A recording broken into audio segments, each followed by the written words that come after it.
welcome back to Sunday Night Dinners with Deborah. So I've already started without you. Tonight I'm making my lasagna. It's a traditional Italian lasagna. The only thing that I do a little differently is I like to change up the layers of the ricotta or cottage cheese if you're not a ricotta fan. And I have two different flavors of it. So let's get started. So I'm sauteing off 1.5 pounds of ground beef. You just want to make sure it's thoroughly cooked. And then we will be draining it of most of its fat, just so that you don't end up with a greasy pasta. Now I'm just gonna grab my salt and pepper.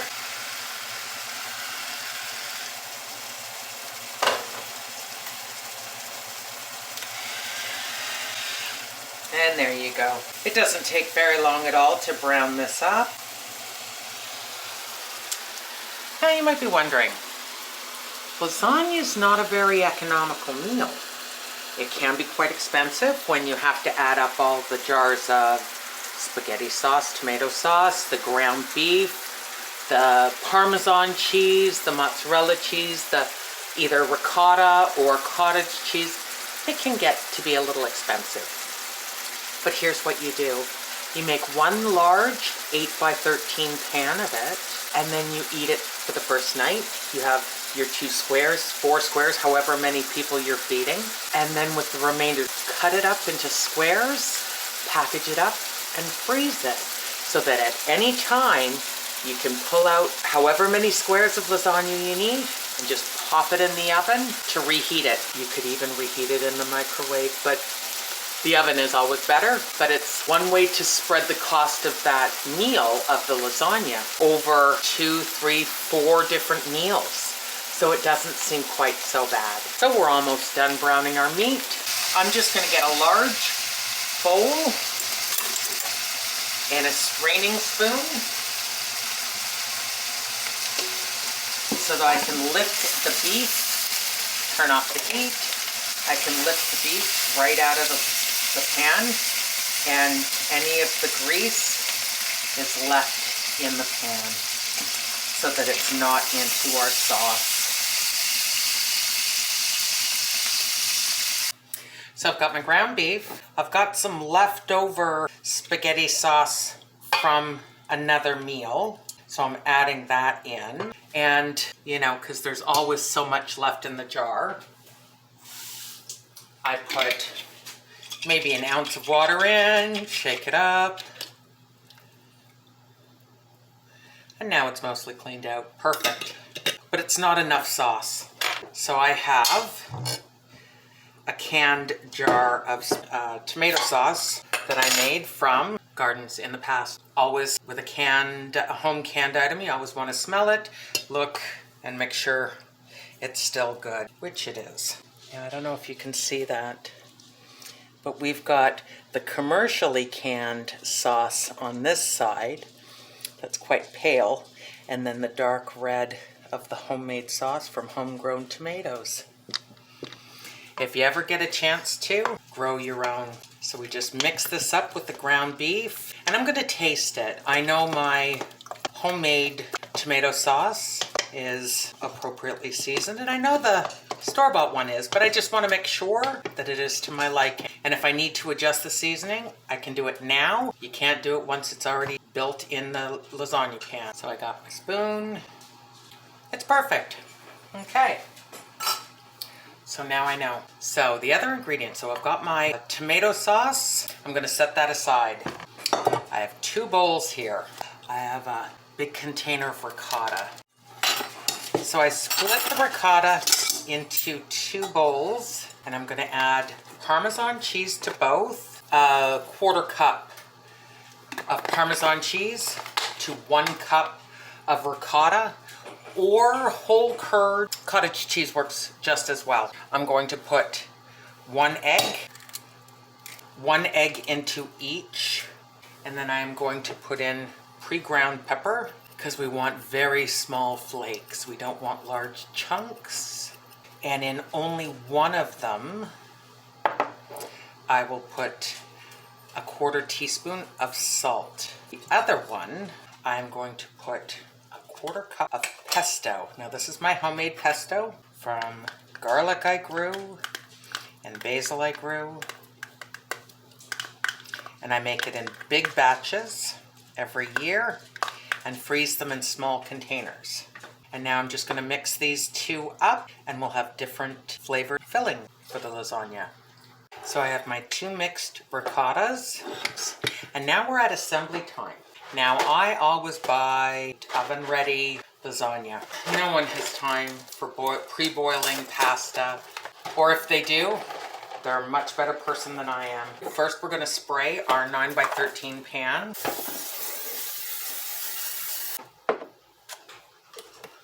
Is you always want to start with sauce on the bottom. And you want to spread that out so that you have sauce all over the bottom of the pan.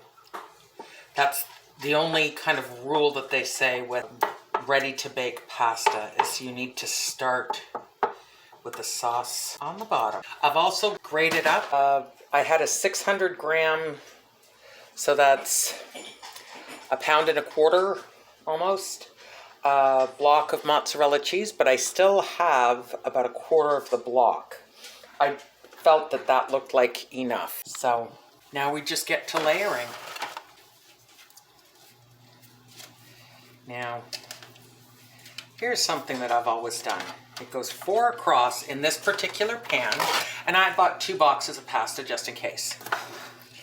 And I don't know, yeah, you can see that. See, there's like a full strip width left on the bottom, but it's not quite long enough. I just break off a piece and then I fit it in so that I've got 4 across and 1 across this way. Okay. Now I am going to layer on my plain ricotta.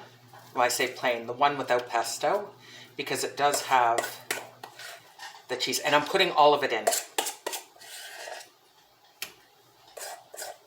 on this layer. Take it off the spoon and then spread it out. Now if you want to, and you're so inclined, you can always pop it into the ricotta into a piping bag and then just pipe it along each of the pasta sheets. I don't want to waste a piping bag on the ricotta, and I don't have the washable ones anymore. There's the one, and I'm going to sprinkle now with almost a cup, about 3/4 of a cup. No, we'll make it a full cup. Full cup of mozzarella cheese. And then again, I'm just going to wash my hands. Then again, more pasta.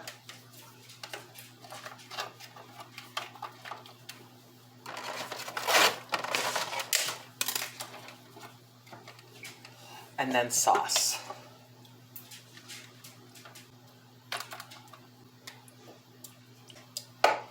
You want to make sure that you get all the corners of the pasta covered with sauce. And then another layer of pasta. And then our pesto ricotta cheese. So we spread it out. Now it doesn't have to cover all of the surface because it does, you know, melt that little bit and spread.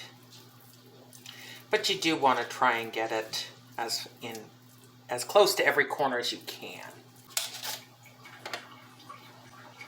Oh, almost forgot. Cheese. Perfect. And now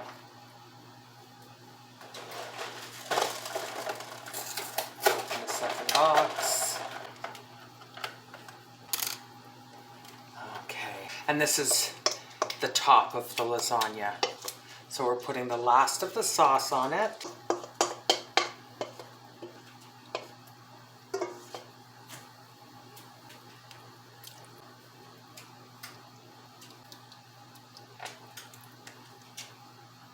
I was right about that cheese.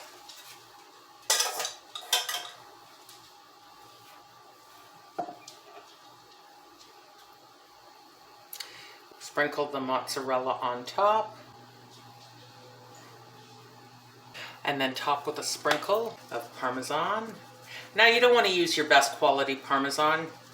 The green container parmesan is just fine for this purpose. I'm going to cover it with foil, put it in a 350-degree oven for 1 hour. And then I'm going to take off the foil, and 15 minutes later, we'll have our beautiful lasagna.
And with a little interruption from the hubby, but that's how you clean up your kitchen in about 3.5 minutes.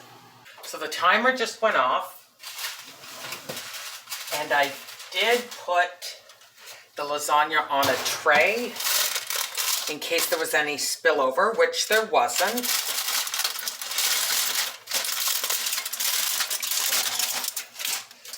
Lovely. Okay. And the pasta is all soft. So I am going to put it back in, uncovered, for another 15 minutes. So the timer went off. Oh my. And there you have it. A big, beautiful lasagna. Now I'm going to let it sit for about 5-10 minutes just to cool down a little bit and solidify the cheese just ever so slightly so it's easier to cut. But I'm going to cut that into 10 pieces. I'll cut it down the middle and each side into 5. And so that'll do, because in my house there's only my husband and myself, that will do us for 5 meals. Now this cost lasagna, as I said, it's a little more pricey for the actual ingredients. Probably cost about $30 in total with the ground beef and all the cheeses if you were to purchase both jars of tomato sauce. So about $30. But it'll feed the 2 of us for 5 meals. So that's $6 a meal for the 2 of us, so $3 per person for a beautiful lasagna dinner. A little bit of bread just to sop up the sauce, a little side salad, and you've got a perfect dinner ready for you, waiting in the freezer when you don't feel like cooking. So then, even though it's a little more of an initial outlay, it's an affordable, dare I say, cheap meal in the long run. So I've cut a couple of slices. The first one, it always tears a little bit of pasta out. I want you to be able to see the 2 different layers of ricotta. You can see it better in this one. There you go. We have the plain ricotta, and then we have the pesto ricotta. Absolutely lovely. An easy lasagna. I've got dinner tonight, plus I've got 4 meals that are going into the freezer for hubby and me. Doesn't get any easier than that. So give it a try. You won't regret it. If you like what you see, subscribe to the channel if you haven't already. Hit the notification bell. Leave me a comment. Tell me how you like it or what you would do differently. So, thanks for joining me, and we'll see you again.